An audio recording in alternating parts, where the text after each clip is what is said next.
So NTU, number of transfer units. This is another method of problem to solve heat exchanger uh, numericals. So why NTU? As we already studied LMTD method and problems in last class. So LMTD is logarithmic mean temperature difference. Okay, so heat exchanger designed by an LMTD or logarithmic mean temperature difference. It's inlet and outlet condition specified. Okay, they will specify inlet temperature at this much and outlet temperature respectively for both hot and cold. I mean the one which gain and one which loses, they will mention the inlet condition, but for NTU method we will not have an inlet condition. We will be finding the inlet temperature of both the sources. That's the method of solving in NTU method, a number of transfer unit problems. So the basic thing you have to keep in mind is the heat exchanger effectiveness. Heat exchanger effectiveness is a ratio of actual heat transfer to maximum possible heat transfer. Okay, Q by Q max. Remaining one thing you have to keep in common is the product of mass flow rate and specific heat or fluid capacity rate C. That is simply the product of mass flow rate and specific heat capacity, which is for same for you have to find it both for the cold fluid and hot fluid. Okay, and the one which is having lesser value of fluid capacity rate is taken as C minimum. The one is having more value of C is C maximum, and how it is used to solve the problem I will be telling in the coming session. I will tell how to solve this problem by using C minimum and C maximum, how it is taken. So this is the effectiveness for parallel flow and counter flow heat exchanger. So you have to by heart this both equation. For parallel flow it is 1 minus e raised to minus NTU into 1 plus R whole divided by 1 plus R. On the other hand, effectiveness for a counter flow is 1 minus e raised to minus NTU into 1 minus R whole divided by 1 minus R into e raised to same minus NTU into 1 minus R. So what is NTU and R? So NTU is simply UA by C minimum. UA by C minimum is NTU and R is simply the ratio of C minimum and C maximum. We have noted R as C minimum by C maximum. That is a ratio of C minimum and C maximum, and NTU of and usually sometimes it's written as N. Whatever it is UA by C minimum. So you have to find NTU. Before that you have to know C minimum. Okay, which is the smallest value. So let's look at the first question based on how to solving NTU method, how to solve a parallel flow heat exchanger. So they have given a parallel flow heat exchanger which is used to cool 4.0 kilogram per minute of hot fluid. Okay, a parallel flow heat exchanger is used to cooling a 4.2 kilogram per minute of hot fluid of specific heat 3.5 kilojoule per kilogram. Okay, so we have the mass flow rate of that hot fluid as 4.2 kilogram per minute, and its specific heat is 3.5 kilojoule per kilogram Kelvin, which is at 130 degrees Celsius. Okay, so we have to cool from that 130 degrees Celsius. So by using what? A cooling water specific heat 4.18 kilojoule per kilogram Kelvin. Okay, we have specific heat of that cooling water as 4.18 kilojoule per kilogram Kelvin. It is used for cooling purpose at a temperature of 15 degrees Celsius. Okay, so its initial temperature of the cooling water is 15 degrees Celsius.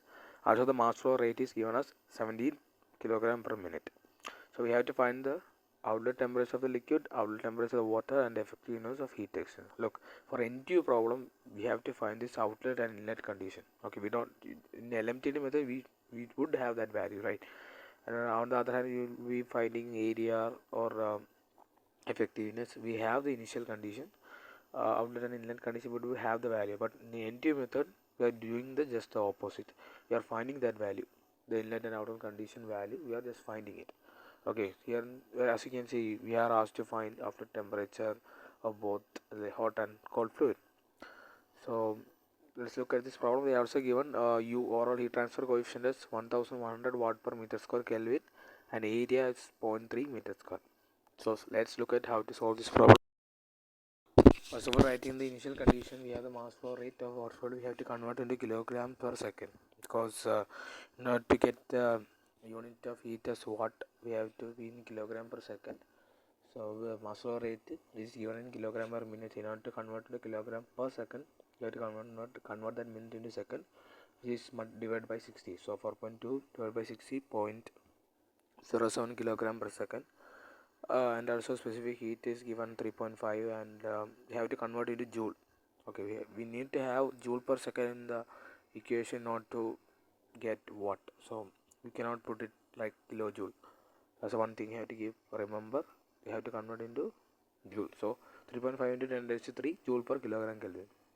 And also given inlet of the hot fluid as 130 degrees Celsius. Similarly, the specific heat for cold fluid as 4.18 kilojoule per kilogram Kelvin.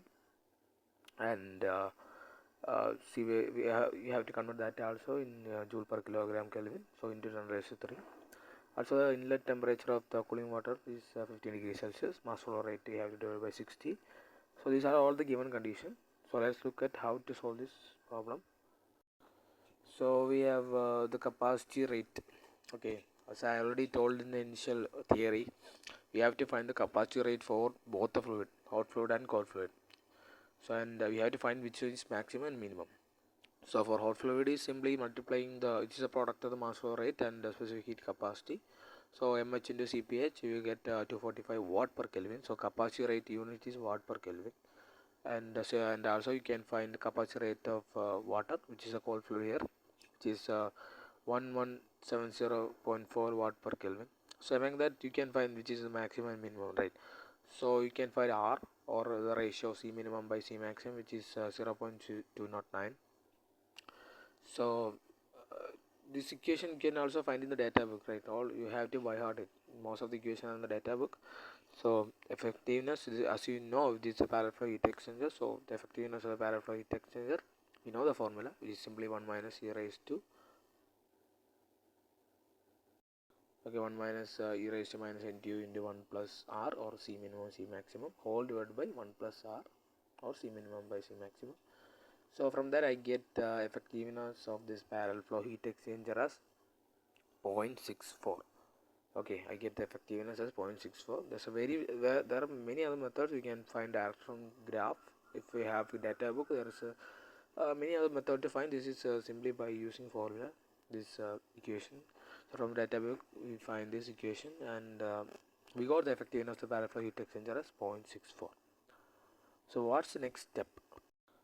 So we have to find maximum possible heat transfer. Okay, so maximum, the one thing you have to keep in mind is maximum possible heat transfer is formed only the difference between the inlet and outlet of both the fluid. I mean, that is the maximum possible change that can occur, right? Because that's a maximum possible gradient.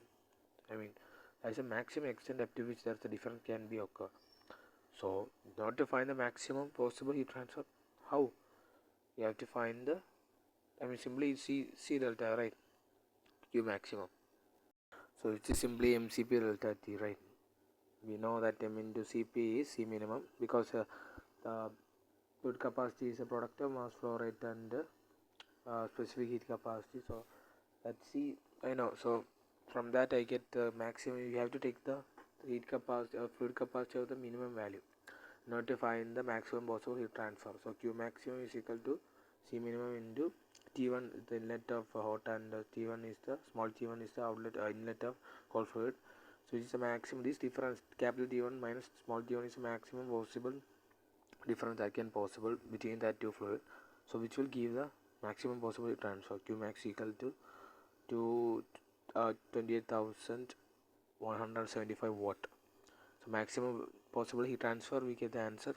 So in order to find the actual heat transfer, we know effectiveness is simply the ratio of actual by maximum possible heat transfer. So to find the actual, you have to multiply with the effectiveness. From that I get the actual heat transfer as 18,032 watt. Okay, so I get this actual heat transfer is the heat transfer occurred, or heat transferred by both the hot fluid. I know the heat loss is the heat loss is equal to heat gain, right? So this heat loss and heat gain are both the same. So this actual heat transfer rate will be the the heat transferred by both the hot fluid and cold fluid. So from that I get Q. Q is I know 80,032. So equating, you can CP into CP the equation from that equation I get T2, right? Because I don't have T2, that's the question I have to find. So I get the outlet of that cold fluid. Similarly, I can find the outlet of the hot fluid by equation using equation of the heat transfer equation of the hot fluid, because Q is same, right? And that Q you have to take actual heat transfer rate, not the maximum possible heat transfer rate. You have to take the actual heat transfer rate. That is the heat transfer rate occurred by both the hot and fluid. So from that I get T2 also. Okay.